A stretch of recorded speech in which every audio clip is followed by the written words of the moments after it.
नमस्कार। आज के इस एक्सप्लेनर में आपका बहुत बहुत स्वागत है। आज हम एक बहुत ही दिलचस्प विषय पर बात करने वाले हैं।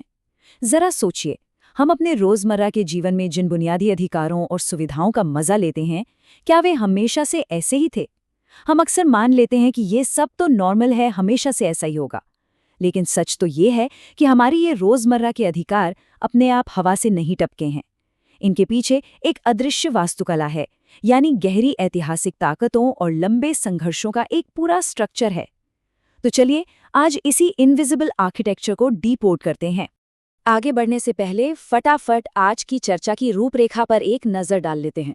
हम अधिकारों की कीमत से शुरुआत करेंगे, फिर आंदोलनों की सही परिभाषा और उनके समाजशास्त्रीय दृष्टिकोण को समझेंगे।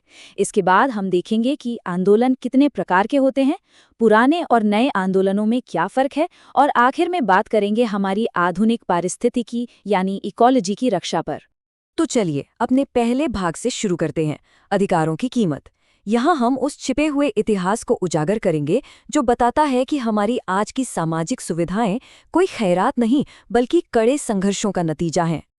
एक बहुत ही सीधे से सवाल पर गौर करते हैं। वर्किंग वीक के खत्म होते ही जो वीकेंड आता है, जिसका हम सबको बेसब्री से इंतजार रहता है, वो आखिर हमें मिलता क्यों है? ये एक ऐसा सवाल है जो इस भ्रम को पूरी तरह तोड़ देता है कि काम करने की ये अच्छी स्थितियां बस समय के साथ अपने आप सेट हो गई। बिल्कुल नहीं।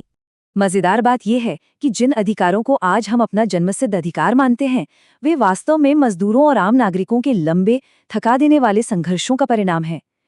8 घंटे की शिफ्ट हो, हर वयस्क को वोट देने का अधिकार हो, महिलाओं को समान काम के लिए समान वेतन की बात हो, या फिर रिटायरमेंट के बाद पेंशन और सामाजिक सुरक्षा हो, ये सारी सुविधाएं उपनिवेशवाद विरोधी आंदोलनों, महिलाओं के सफ्राइजेट मूवमेंट्स और मजदूर यूनियनों के अथक प्रयासों से जीती गई हैं। और इस शानदार संघर्ष का स्केल क्या था? जरा इस ऐतिहासिक आंकड़े पर गौर कीजिए। 3,25,000। ये कोई रैंडम नंबर नहीं है। 1842 में इंग्लैंड के चार्टिस्ट आंदोलन के दौरान वोटिंग राइट्स की मांग के लिए इतने लोगों के हस्ताक्षर जुटाए गए थे। उस जमाने के हिसाब से सोचिए, ये कितनी विशाल संख्या थी। ये साफ दिखाता है कि शुरुआती दौर में ही लोगों के अंदर बदलाव की कितनी गहरी ललक थी। अब आते हैं अपने दूसरे भाग पर, जो है सामाजिक आंदोलन और बदलाव की कार्यप्रणाली। आखिर ये आंदोलन काम कैसे करते हैं? देखिए, समाजशास्त्र यानी सोशियोलॉजी में हर सड़क पर होने वाले हंगामे को आंदोलन नहीं कहा जा सकता। अगर कोई अचानक से भीड़ इकट्ठा हो जाए और कोई संगठन न हो तो वो आंदोलन नहीं है। एक असली सामाजिक आंदोलन एक लंबी, निरंतर चलने वाली सामूहिक कार्रवाई होती है। ये अक्सर किसी सत्ता या सरकार के खिलाफ होती है और इसका स्पष्ट लक्ष्य किसी खास नीति या सामाजिक प्रथा को बदलना होता है। तो एक सफल आंदोलन की रेसिपी क्या है? इसके 3 मुख्य तत्व होते हैं। पहला, समय के साथ निरंतर कार्रवाई। दूसरा, एक मजबूत संगठन और लीडरशिप। और तीसरा, जो सबसे अहम है, एक साझा विचारधारा। यही साझा विचारधारा वो गोंद है जो इतने सारे लोगों को एक साथ जोड़े रखती है, ताकि आंदोलन लंबे समय तक अपनी गति बनाए रख सके। लेकिन कहानी में एक और दिलचस्प मोड़ है, जिसे हम प्रतिरोधी आंदोलन या काउंटर मूवमेंट कहते हैं। अब जाहिर सी बात है, जब कोई बदलाव लाने की कोशिश करेगा तो जिनका उस पुरानी व्यवस्था में फायदा है वो उसे रोकना चाहेंगे, है ना? तो पुरानी व्यवस्था या यथास्थिति को बनाए रखने के लिए जो गुट खड़े होते हैं, उन्हें प्रतिरोधी आंदोलन कहा जाता है। यह समाज का एक बहुत ही नॉर्मल, यांत्रिक रिएक्शन है। इतिहास गवाह है कि जब भी किसी प्रगतिशील सुधार का प्रस्ताव रखा गया तो उसकी हमेशा कड़ी प्रतिक्रिया हुई है। इसे इन उदाहरणों से समझते हैं। जब सती प्रथा को खत्म करने की बात उठी तो धर्म सभा ने इसके खिलाफ याचिकाएं दायर की। जब लड़कियों को पढ़ाने की बात हुई तो उन लोगों का सामाजिक बहिष्कार किया गया। और जब दलितों या निचली जातियों के उत्थान के प्रयास हुए तो उसके खिलाफ भी कड़ी जवाबी कार्रवाइयां हुई। मतलब साफ है, समाज में पुराने नियमों को बदलना कभी भी आसान नहीं रहा है। चलिए अब अपने तीसरे भाग की ओर बढ़ते हैं, समाजशास्त्रीय दृष्टिकोण। क्या आंदोलन महज अराजकता है या इनके पीछे कोई तर्क है? ये बहुत ही मजेदार बात है कि एक ही घटना को समाजशास्त्री कितने अलग अलग नजरिए से देखते हैं। एक तरफ एमिल दुर्खीम जैसे विचारक थे जिन्होंने औद्योगिक क्रांति के समय होने वाले आंदोलनों को समाज के लिए खतरा माना।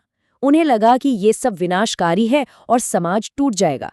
वहीं दूसरी तरफ E.P. थॉमसन जैसे विचारकों का नजरिया बिल्कुल अलग था।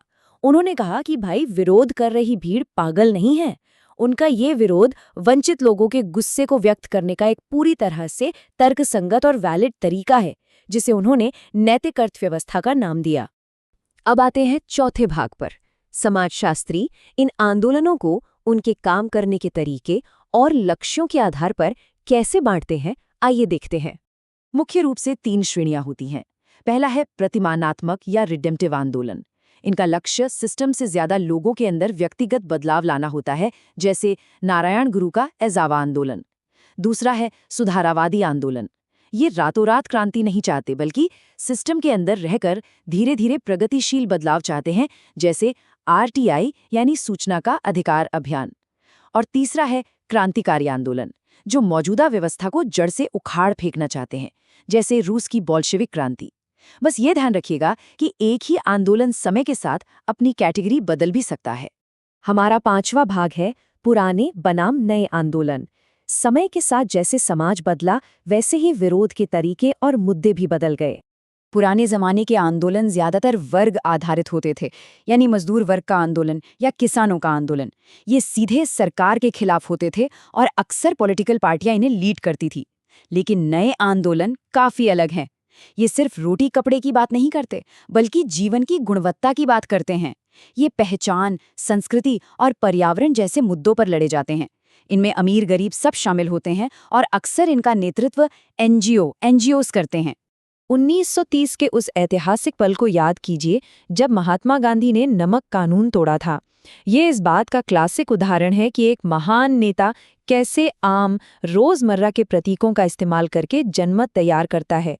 नमक और खादी जैसी आम चीजों को चुनकर उन्होंने बिना किसी बड़ी तकनीक के पूरे देश को एक ही एजेंडे के तहत जोड़ दिया था। असल में आंदोलनकारी सिर्फ अपनी मांगें नहीं रखते, वे एक माहौल भी बनाते हैं।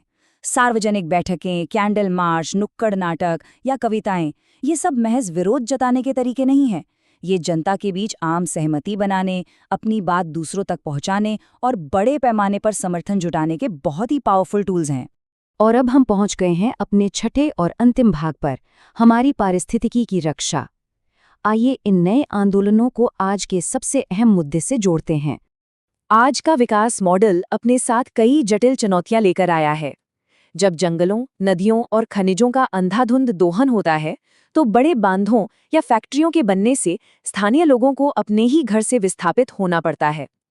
आज के ज्यादातर पर्यावरण आंदोलन इसी विस्थापन और प्राकृतिक संसाधनों की लूट के खिलाफ खड़े हुए हैं।